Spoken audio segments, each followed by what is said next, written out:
영화 앤트맨은 마블 영화의 세계관을 공유하고 있는 만큼 다른 마블 영화들과의 접점을 소개하는 한편 원작 만화의 요소들도 적재적소에 배치해서 원작 팬들에게도 점수를 따려고 하고 있습니다. 그 말은 아는 만큼 보인다라는 말이 이 영화에도 적용된다는 말이죠.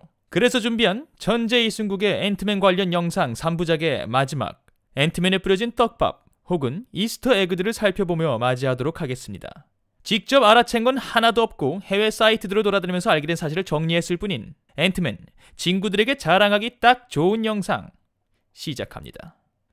우선 영화 초반부 1980년도 후반 얘기를 다룰 때 아이언맨 토니 스타크의 아버지죠, 하워드 스타크와 캡틴 아메리카 1편에 출연한 바 있는 옛날 사람 카터 요원 패기 카터가 깜짝 출연합니다.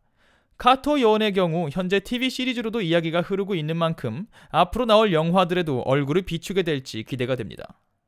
또 스콧 랭이 개미 앤토니를 타고 처음 비행을 하는 장면에서 버스 안에 타고 있는 승객들이 보고 있는 신문에 소코비아 사태 누구의 책임인가라는 글귀가 있는데요. 나중에 행크 핌의 입으로도 어벤져스는 도시를 떨어뜨리느라 바빠라는 말도 하죠.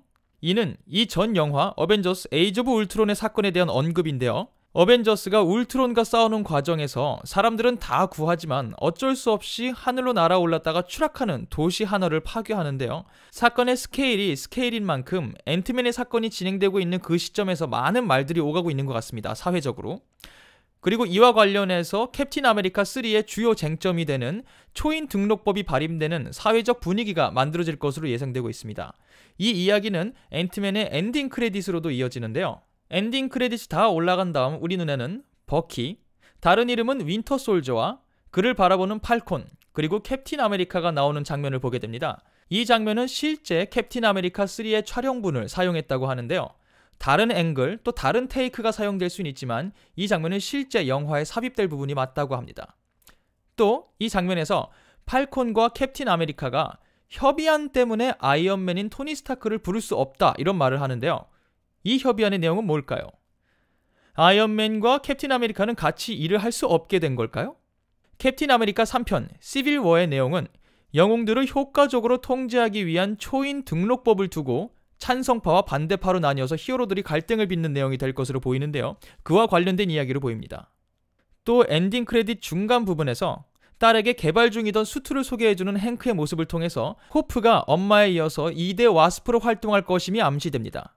마블 스튜디오의 수장 케빈 파이기는 와스프가 캡틴 아메리카 3편에 출연할지는 모르겠지만 마블의 페이즈 3편 영화들 중 몇 편에는 분명히 등장할 것이라고 밝혔습니다. 역시 영화의 막바지 부분, 팔콘과 여자 작가가 대화를 나누는 부분에서 팔콘이 작아지는 남자에 대해서 말을 하는데 여작가의 입을 통해서 대충 이런 말이 나옵니다.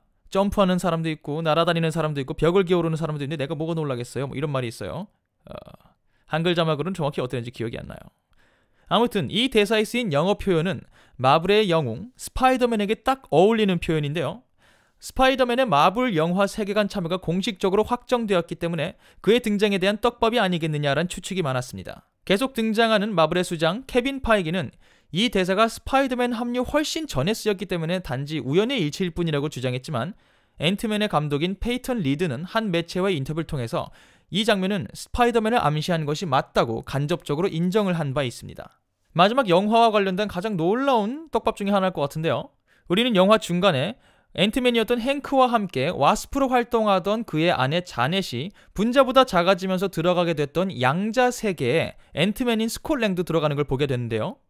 앤트맨이 양자 세계에 들어갈 때 장면들을 잘 보면 숨겨진 이미지들이 있다고 합니다. 여기 펼쳐지는 무한한 배경들 중에서 와스프의 날개 모양을 발견했다는 팬들도 해외에 있고요. 감독은 본인의 입으로 직접 이 부분을 반복해서 보거나 블루레이 디스크를 구입하면 나중에 중요하게 작용할 수 있는 부분을 발견할 수 있을 거라고 말했습니다. 과연 양자 세계에 갇혀서 나이도 들지 않고 존재하던 행크의 아내 자넷이 마블의 다른 영화에서 돌아오게 될까요?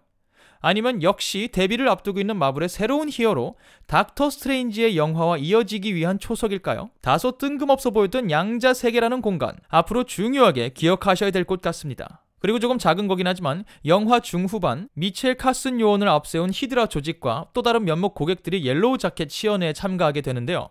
이때 등장하는 건장한 사나이들 중 한 명의 목에 아이언맨 3편의 악당이었던 만다린의 조직 텐 링스의 문신이 새겨져 있다고 합니다.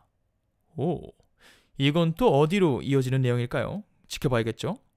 다음 원작과 관련된 부분들 좀 볼까요? 영화에서 쉴드 소속 요원이었다가 타락하게 되는 미첼 카슨 요원은 원작 만화에서는 앤트맨의 후계자로 내정되었다가 억울하게 그걸 빼앗긴 후에 미쳐버리는 역할이라고 합니다. 영화에서는 대련의 연구 결과를 갖고 도망치는 모습이 보이는데요. 히드라 측에서 이를 이용해서 새로운 적을 생산해내는 모습이 다가올 마블 영화들에서 그려지겠죠. 그 다음 이 장면은 행크 핌 박사의 집안에서 찍힌 장면입니다. 호프가 팔을 얹어놓는 찬장 위에 빨간색 의자가 하나 있죠. 이건 원작 만화에서 행크 핌 박사가 첫 실험에 성공하는 장면에 대한 오마주라고 합니다. 영화 초반부 행크 핌을 비롯해서 관객들을 모아놓은 다음에 데런 크로스는 전설처럼 여겨지는 앤트맨 관련 영상들을 보여줍니다. 이 장면들을 보여주고 앤트맨에 대한 전설을 얘기해준 다음에 우리말로는 놀라운 이야기 이런 식의 말을 합니다. 영어로 Tales to Astonish라고 쓰인 이 대사는 실제로는 마블 코믹스에서 행크 핌이 등장했던 시리즈의 제목이라고 합니다. Tales to Astonish라고 쓰인 마블의 만화 잡지 시리즈 중에 하나에서 행크 핌, 앤트맨, 그리고 아내 와스프가 데뷔를 한 바 있는 거죠. 다음은 영화나 원작 코믹스와 큰 관계가 없지만 앤트맨에 관련된 재미난 사실들. 영화에서 옐로우 자켓이 사용하는 레이저포의 사운드가 음향 효과가 스타워즈 5편 제국의 역습에서 AT-AT라는 기계가 사용하는 레이저포의 사운드와 같다는 주장도 있는데요.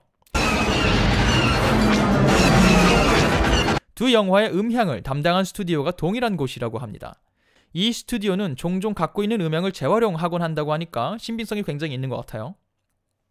또 스콧 랭이 처음으로 앤트맨 수트를 입고 고생하다가 택시 위로 떨어지는 모습 기억들 하시나요? 그 택시 안에 있던 할아버지 필요 이상으로 길게 잡아준 경향이 있었죠. 네, 카메오라 그래요. 지금 보시는 장면 1979년 미국 SNL에서 선보인 꽁트 슈퍼히어로 파티의 장면인데요. 네, 이 배우의 이름 가렛 모리스, 바로 앤트맨의 택시 운전자 할아버지입니다. 그러니까 사실은 최초의 실사 앤트맨을 연기한 배우가 카메오로 출연을 한 거였죠. 또 하나, 스콧 랭이 루이스에게 얹혀 사는 호텔 이름이 밀그롬 호텔이었죠.